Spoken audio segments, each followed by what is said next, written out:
Baik, bismillahirrahmanirrahim. Assalamualaikum warahmatullahi wabarakatuh. Teman-teman yang saya sayangi, hari ini kita akan belajar mengenai bagaimana membuat sebuah eh, angket atau instrumen. Dalam konteks ini adalah angket atau kuesioner ya, dalam penelitian dengan pendekatan kuantitatif. Nah, saya akan lebih banyak memberikan teknis ya, contoh ya, supaya teman-teman nanti bisa langsung praktek. Begini ya, kita langsung saja supaya tidak berlama-lama. Oke, nah di sini teman-teman. Sebentar. Saya akan sampaikan. Nah ini, anggap saja ini ada judulnya begini ya. Ini judul tesis saya dulu.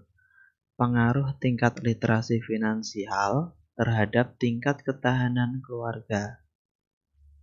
Nah ya,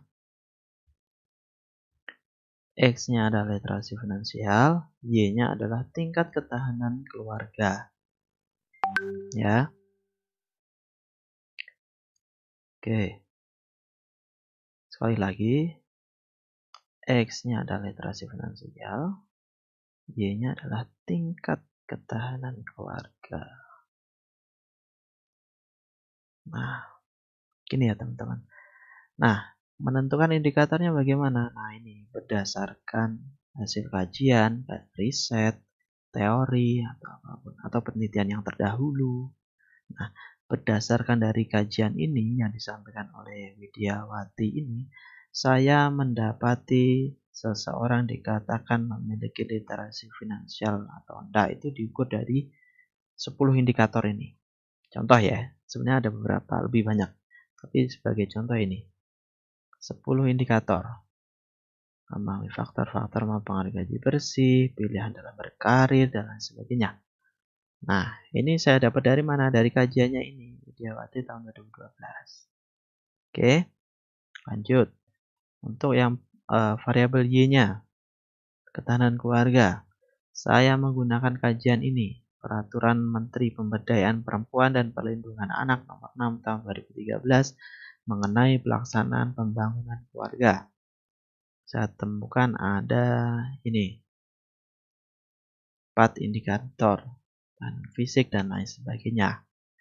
Ya, jadi ini adalah indikator yang menentukan sebuah keluarga itu memiliki tingkat ketahanan keluarga yang tinggi atau tidak. Sama juga yang ini, sebuah atau seseorang itu memiliki tingkat literasi yang tinggi atau rendah itu berdasarkan indikator-indikator ini. Nah, jadi nanti teman-teman silahkan cari berdasarkan kajian-kajian yang ada untuk menentukan indikator. Jangan menggunakan indikator perasaan ya. Tidak bisa menggunakan indikator perasaan dalam penelitian. Menurut saya itu gini Pak, nggak boleh. Harus ada kajian ilmiah yang disampaikan oleh ahli, baik itu teori atau kajian peraturan seperti ini tidak masalah. Yang penting ada basis hukumnya atau dasarnya. Nah, ketika sudah memiliki indikator masing-masing variabel ini, teman-teman baru bisa masuk dalam pembuatan angket. Seperti apa contohnya? Saya berikan contoh yang sudah saya kerjakan saja ya, supaya tidak mengulang-ulang. Contohnya seperti ini teman-teman. Kita mulai dari yang paling awal. Sebuah instrumen penelitian harus ada pengantarnya. Teman-teman tujuannya apa, ditujukan kepada siapa, di mana, ditujukan untuk apa, judul risetnya apa, dan lain sebagainya. Gunakan bahasa-bahasa yang formal ya, karena ini ada penelitian resmi. Nah, dan ini adalah sebuah agreement gitu atau perjanjian bahwa datanya tidak akan digunakan untuk macam-macam, hanya digunakan untuk penelitian. Dan ditandatangani. Nah, selanjutnya sebelum masuk pada indikator tadi masuk pada petunjuk umumnya dulu. Ini angketnya disuruh ngapain. Jadi pada angket ini disajikan beberapa isian. Jadi supaya tidak bingung respondennya ini apakah dicentang, disilang, diisi atau gimana. Nah, kemudian petunjuk pengisiannya ini bisa dibaca sendiri ya. Pada poin dalam sebuah angket itu jangan langsung pada indikatornya tadi. Nah, sebelumnya kan, ya sorry. Nah, di sini kan teman-teman lihat ini indikatornya ini. Ini yang akan digunakan menjadi basis pertanyaannya teman-teman. Satu indikator ini jadi satu pertanyaan atau pernyataan. Pertanyaan boleh, pernyataan boleh, tapi yang harus bisa dijawab sangat setuju, setuju, kurang setuju, atau tidak setuju misalnya begitu. Saya sarankan skalanya adalah Likert ya, 5. Sangat setuju, setuju, netral, kurang setuju, sangat tidak setuju. Gitu ya. Pokoknya berjangka. Dan ini kalau 5 jangka ini namanya skala Likert yang sangat setuju sampai sangat tidak setuju.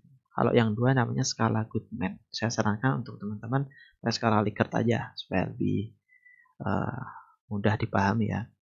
Satu indikator ini bisa menjadi satu atau lebih pertanyaan ataupun pernyataan. Ya.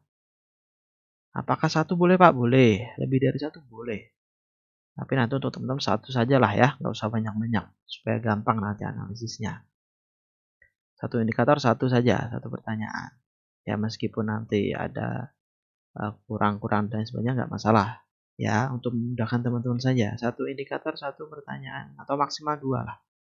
Gitu ya, legalitas ini ada 1. Kan ini cuma 14 pertanyaan, cepat ya. Indikator ini yang menjadikan dasar untuk membuat pertanyaan. Oke, kita lanjut di bagian yang tadi ya, dalam angket.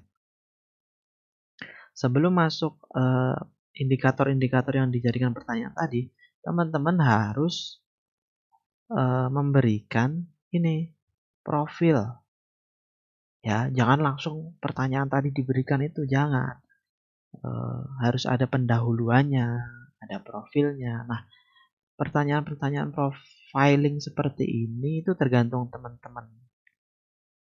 Biasanya ya nama, jenis kelamin, latar belakang pendidikan, pekerjaan, gitu sih. Atau yang sekiranya dibutuhkan oleh teman-teman, gitu. Informasi-informasinya. Itu ya. Pertama, profiling. Sorry, kita ulangi dari awal ya. Yang pertama adalah pengantar, surat pengantarnya. Ditujukan untuk siapa, alasannya apa, kemudian ada agreement-nya ditandatangani, kemudian ada petunjuknya, ya, baru profiling, pertanyaan mengenai profiling. Bisa lanjut, ini sama juga profile. Baru masuk dalam indikator-indikator yang dijadikan pernyataan tadi. Nah, jangan lupa dikasih petunjuk pengisian. Nah, ini mengenai apa? Mengenai ketahanan keluarga. Usahakan yang Y itu menjadi pertanyaan lebih awal. Jadi jangan X-nya dulu, Y-nya dulu. Karena variabel terikatnya dulu. Karena tema penelitian itu tergantung dalam variabel terikat. Jadi pertanyaan dari variabel terikat itu harus didahulukan. Ya.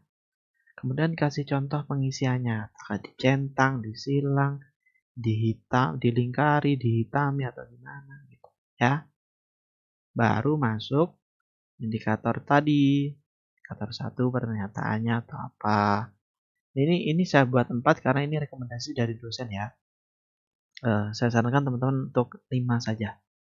Jadi sangat sesuai, netral, kurang sesuai, tidak sesuai. Gitu. Oke, gitu ya. Jadi ada 5 skala.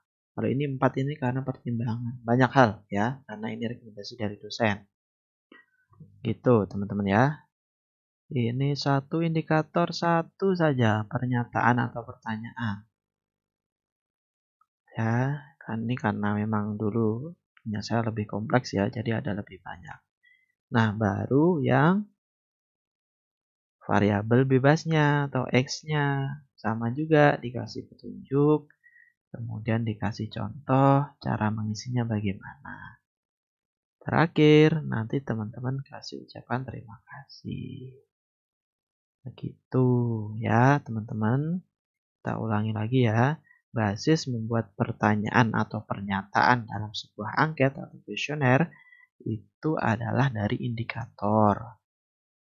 Nah, dalam instrumen ini harus mencakup tadi pengantar, petunjuk, pengisian profil, nama ini boleh dikosongi. Biasanya ada yang beberapa orang itu tidak ingin disebutkan namanya. Nah, itu diperkenankan seperti itu untuk menjaga privasi dari responden. Boleh seperti atau dikasih apa inisial AB, NN gitu. Nah, yang pertama yakni profil harus ada. Ya, jenis kelamin, status hubungan. Ini contoh saja usia, latar belakang. Usahakan teman-teman jangan banyak isian yang terbuka ini. Pertanyaan angket terbuka, lebih banyak saja yang tertutup. Jadi mengenakan yang mengisi. Jadi kalau saya mengisi kan tinggal lingkarin gitu kan. Nggak perlu harus ngisi satu ini terlalu lama. Jadi usahakan sedikit saja yang pertanyaan dengan angket terbuka seperti ini. Lainnya tertutup saja. Kalaupun ada bisa ditambahkan lainnya gini. Lainnya baru apa ditulis. Gitu ya. Jadi jangan banyak-banyak yang angket terbuka, ini pertanyaan angket terbuka. Lebih banyak angket tertutup. Memudahkannya mengisi. Oke, profiling sudah, baru yang pernyataan untuk mengukur variabel. Nah, ini teman-teman bisa buat di sini seperti ini. Ini contoh saja. Nanti saya lampirkan deh contohnya seperti apa. Oke, saya kira itu mudah ya teman-teman. Dan ada tambahan deh. Terakhir, yakni panduan coding. Kalau codingnya nanti teman-teman bisa lakukan di pertemuan selanjutnya. Ini sunnah sih kalau panduan coding boleh ada, boleh enggak juga. Mana sebentar ya.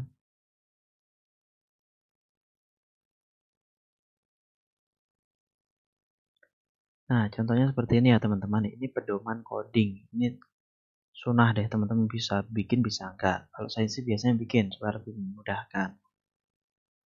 Misalkan laki-laki kodenya 1, perempuan kodenya 2. Lulus SD 1 dan lain sebagainya. Pekerjaan urus rumah tangga kodenya 1, petani kode 2, swasta 3 dan lain sebagainya. Untuk memasukkan kode ini digunakan untuk memasukkan dalam Excel. Jadi kalau sudah angketnya sudah disebar, nanti dimasukin di Excel. Nah, kodenya seperti ini. Kalau misalkan pekerjaannya si responden itu petani, berarti nanti dimasukkan kodenya 2 gitu.